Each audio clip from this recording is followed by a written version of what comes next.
কেউ যন্ত্রণা দিচ্ছে, চুপ হয়ে যান। কেউ অনেক ভালোবাসার পরও প্রাপ্যটা দেয়নি, চুপ হয়ে যান। কোনো মানুষ অনেক অপমান করছে, চুপ হয়ে যান।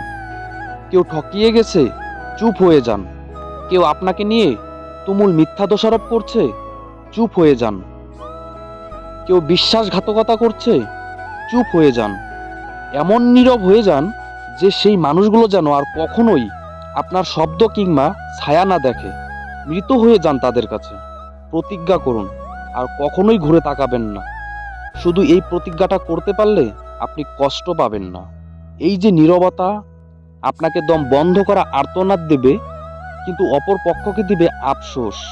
আসলে আমরা হারাবার ভয়ে শব্দ দিয়ে প্রতিবাদ করি, কিন্তু আপনি জানেন কি যে মানুষগুলো আপনাকে মানুষ বলে মূল্যায়ন করেনি, আপনাকে দম বন্ধ কান্নার অনুভূতি দিয়েছে, তারা আপনার কেউ না।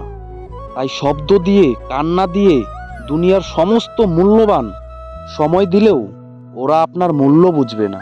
তাই নিজের স্বার্থে বাঁচুন, নিজেকে ভালোবাসুন। আপনার একজন সৃষ্টিকর্তা আছেন। সকল দুঃখ, কষ্ট, চাওয়া পাওয়ার কথা সৃষ্টিকর্তাকে বলুন, তিনি সবকিছুর সমাধান করবেন।